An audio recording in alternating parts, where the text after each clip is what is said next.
Hello everybody, I'm Aiden. I'm Clark. Welcome to Liquid Studio.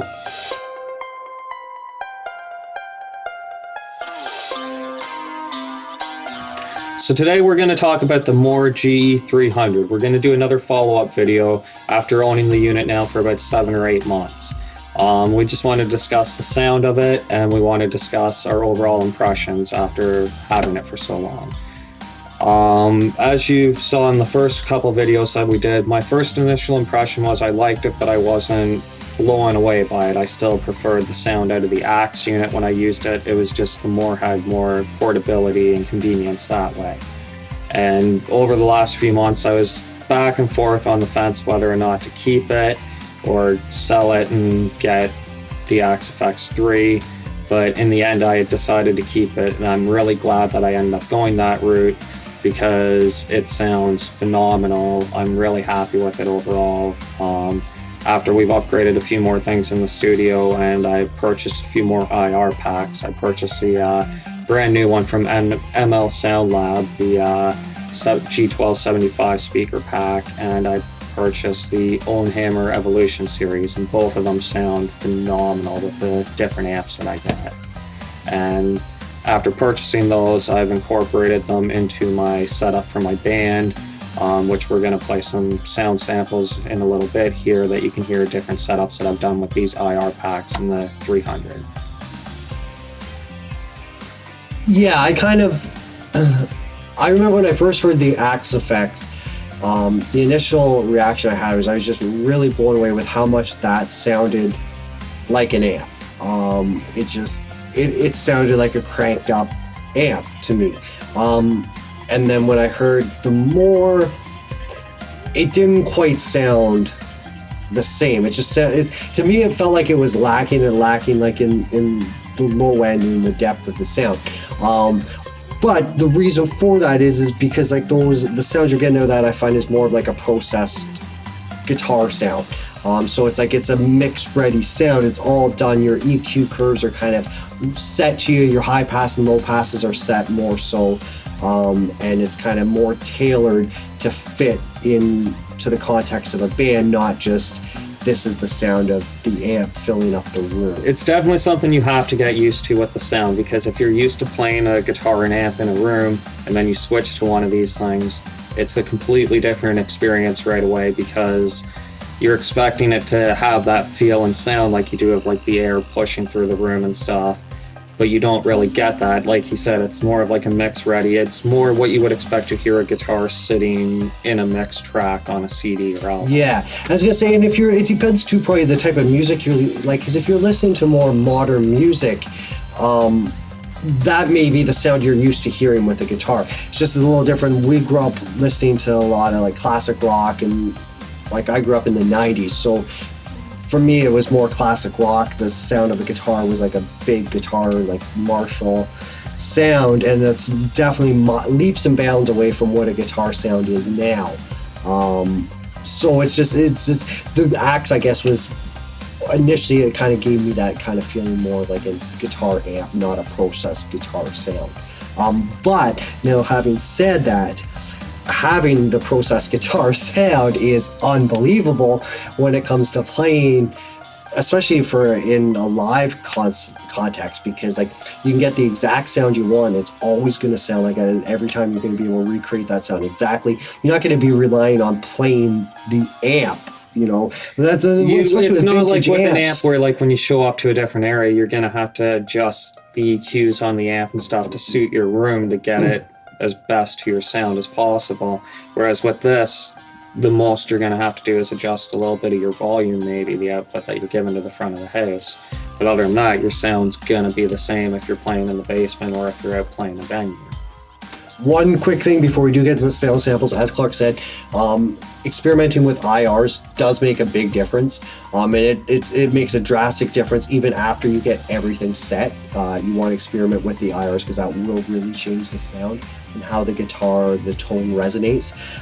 You want to make sure you're experimenting with that. One other thing too is you really want to dive into the to the EQ section on this, where you can get in and you can do really fine EQ points, almost like... That's what I found was the biggest thing, was it really took off the sound on this when I started using the EQ section of it in my mix as like a 10-band EQ, where I could really boost and cut. I also used the high and low cuts on the mics in the IR section as well, but then to use that at the final end to really make it shine through in the areas that I have. And if anybody isn't familiar with that, there'd be tons of videos you can find on YouTube about kind of like mixing guitars. So, but essentially all you need to do is you just want to sweep through that EQ, set all those EQ points, and just jack up the level and put it as narrow of a curve as you can, and just listen for where there's like really bad fundamental sounds and tones, and you're going to hear it right away. Like they're going to jump right out at you, and then you just dial those out. And yeah, if once you do that to the sounds, like they sound great and they sit in the mix very well, which again was awesome for us live in a band context, because Clark essentially has his guitar patches all set up. He sends that out to the front of the house, and I mean, they may have to do some minor work on the fader between songs a little bit if they want to bring them up or down a little bit, depending on if our if our singer is playing guitar or not. They may want to adjust them a little bit there, but that's pretty much it. Like his levels are all kind of set on there, and they're even. We set them evenly between each other, and it's awesome. It's a great unit having, and it's super portable and flexible.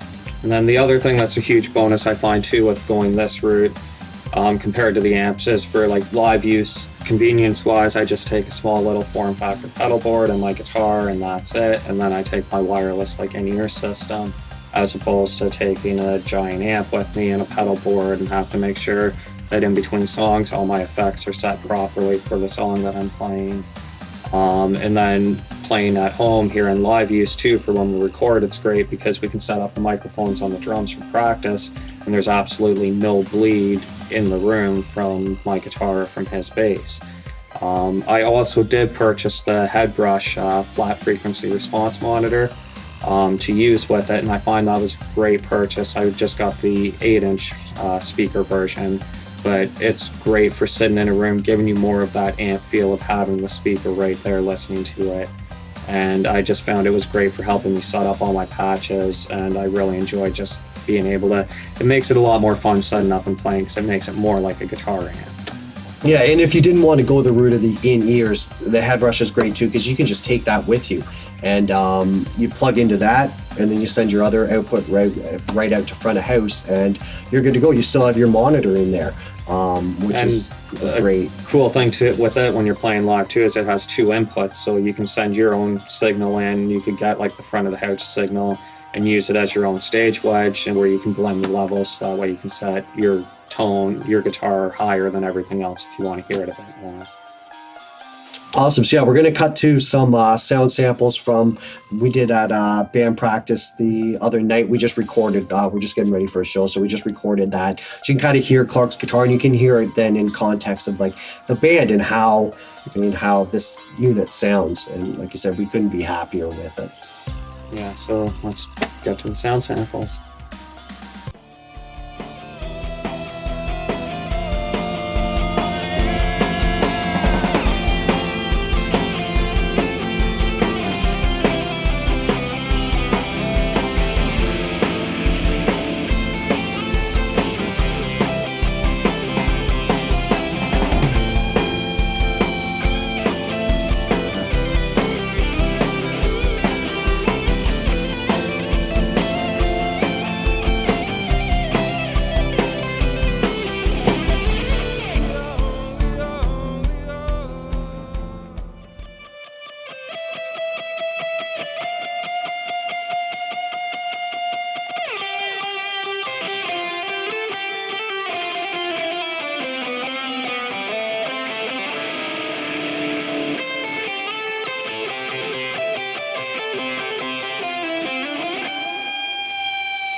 Well, thanks for checking out the video, everyone. I hope you enjoyed the sound demos. And you can hear all sounds as well that we used this on our new CD that's coming out March 5th. It's all songs we did on our live stream right here on YouTube. Link will be below in that, so if you could check that out, if you like it, that would be great. We also have a link for DistroKid, an affiliate link for anybody who's looking at signing up to release any of their own music.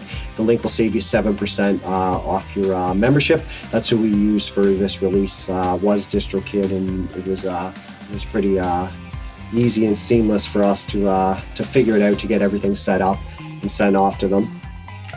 So on a final note out on the video, I just want to say again about the Mooer GE300 that if you're thinking about purchasing a Helix or an Axe, this one's definitely a good contender to look into if you don't really want to go all out, because those are a little bit more high-end price-wise.